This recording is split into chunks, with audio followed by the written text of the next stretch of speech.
حضرات گرامی، اسلام کی بنیاد 5 چیزوں پر ہے، یعنی ارکان اسلام 5 ہیں۔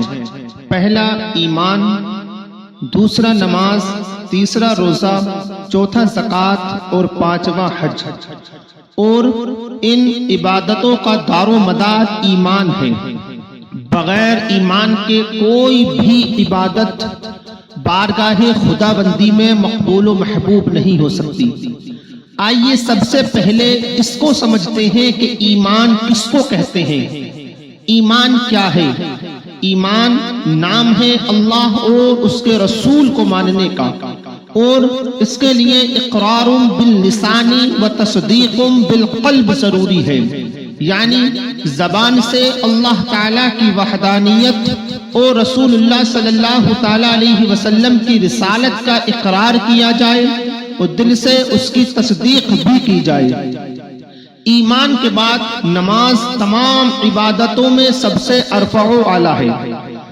نماز کی فضیلت کیا ہے، نماز کی اہمیت کیا ہے، یہ سننے سے پہلے آپ جو نماز سے پہلے جو وضو کرتے ہیں اس کی فضیلت سن لیجئے۔ دیکھیے کہ مشکات شریف کی حدیث پاک ہے، حضور صلی اللہ تعالی علیہ وسلم ارشاد فرماتے ہیں کہ جس نے وضو کیا اور اچھی طرح وضو کیا تو اس کے جسم سے خطائیں جھڑ گئیں، یہاں تک کہ اس کے ناخنوں سے نیچے سے بھی۔ حضرات گرامی، حضرت عمر فاروق اعظم رضی اللہ تعالی عنہ روایت کرتے ہیں، مشکات شریف کی حدیث پاک ہے کہ حضور صلی اللہ تعالی علیہ وسلم نے ارشاد فرمایا کہ جس نے وضو کیا اور اچھی طرح وضو کیا تو اس کے جسم کی تمام خطائیں جھڑ گئیں۔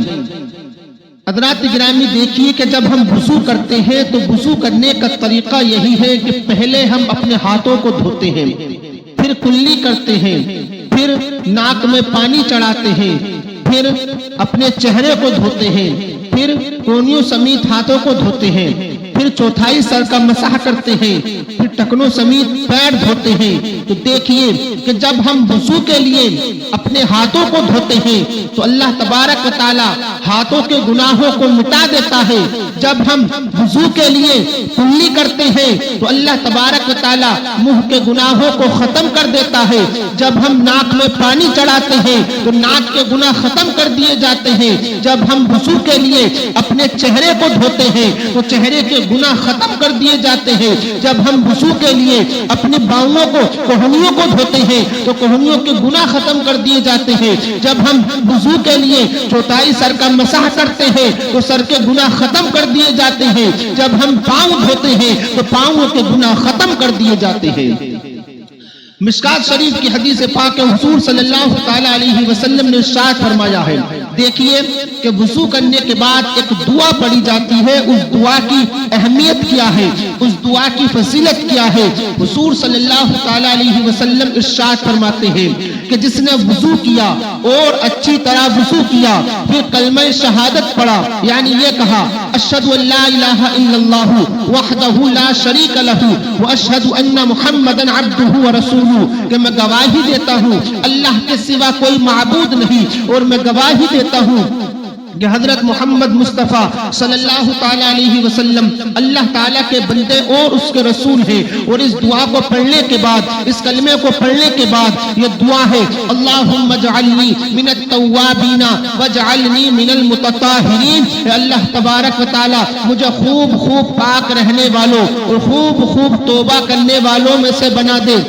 تو اس شخص کے لیے جنت کے 8 دروازے کھول دیے جاتے ہیں۔ حضرات گرامی، دیکھیے جب جو ہے ہم پکا عہد کرتے ہیں کہ ہم جب بھی وضو کریں گے سنت مصطفیٰ کے مطابق وضو کریں گے، فرمان مصطفیٰ کے مطابق وضو کریں گے، ہم وضو بھی کریں گے اور اللہ تعالیٰ کی بارگاہ میں توبہ قبول کرنے کی التجا بھی کریں گے۔ دیکھیے اللہ تبارک و تعالیٰ کتنا مہربان ہے کہ جب ہم وضو کرتے ہیں اور وضو کرنے کے بعد کلمہ شہادت پڑھ لیتے ہیں اور اس کے بعد یہ دعا پڑھ لیتے ہیں، اللہم اجعلنی من التوابین واجعلنی من المتطہرین، تو اس شخص کے لیے جنت کا ایک دروازہ نہیں بلکہ جنت کے 8 دروازے کھول دیے جاتے ہیں اور بشارت دے دی جاتی ہے کہ میرے بندے تو جس دروازے سے چاہے جنت میں داخل ہو جا۔ یہ نماز سے پہلے جو وضو ہے اس کی اہمیت ہے. لیکن نماز کی اہمیت کیا ہے؟ نماز کی اہمیت کیا ہے؟ نماز کے متعلق اللہ تبارک و تعالی قرآن مقدس میں ارشاد فرماتا ہے ان الصلاۃ تنہا عن الفحشاء والمنکر، بے شک نماز تمام بے حیائی اور بری باتوں سے روک دیتی ہے. قرآن کریم میں حکم ہوتا ہے واقیموا الصلاۃ، یعنی نماز قائم رکھو. کہیں قرآن پاک میں فرمایا گیا ہے یا ایھا الذین آمنوا استعینوا بالصبر والصلاۃ، اے ایمان والو صبر اور نماز سے مدد چاہو. کہیں حکم ہوتا ہے حافظوا علی الصلوات والصلاۃ الوسطی وقوموا للہ قانتین، نمازوں کی محافظت کرو، خصوصاً وسط نماز عصر کی، اور اللہ تعالیٰ کی بارگاہ میں ادب سے کھڑے رہو. کہیں قرآن مقدس میں جو ہے حکم ہوتا ہے ان الصلاۃ تنہا عن الفحشاء والمنکر، بے شک نماز تمام بے حیائی اور بری باتوں سے روک دیتی ہے. دیکھیے حدیث پاک میں بھی نماز کی بڑی فضیلت آئی ہے. آئیے حدیث پاک سنیے. مشکات شریف جلد اول کتاب الصلاۃ فصل الثانی حدیث نمبر 3 صفحہ نمبر 58 کی حدیث پاک ہے قال رسول اللہ صلی اللہ تعالی علیہ وسلم مروا اولادکم بالصلاۃ وهم ابناء 7 سنین واضربوهم علیہا وهم ابناء 10 سنین وفرقوا بینہم فی المضاجع.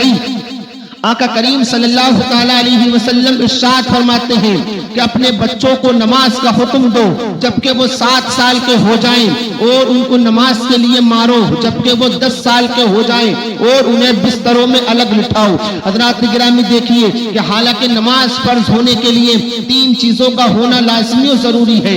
پہلا مسلمان ہونا، دوسرا عاقل ہونا، اور تیسرا بالغ ہونا. اگر ان تینوں میں سے کسی شخص کے پاس ایک چیز بھی فوت ہو جائے تو ایسے شخص پر نماز فرض نہیں.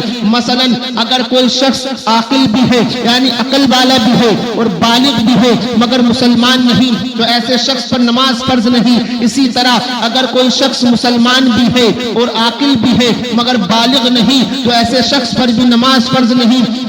اسی طرح اگر کوئی شخص مسلمان بھی ہے اور بالغ بھی ہے مگر عاقل نہیں تو ایسے شخص پر بھی نماز فرض نہیں. تو معلوم ہوا کہ نماز فرض ہونے کے لیے ان 3 چیزوں کا ہونا لازمی و ضروری ہے. لیکن مصطفیٰ کریم صلی اللہ تعالی علیہ وسلم 7 سال کے بچوں کو نماز کا حکم دے رہے ہیں.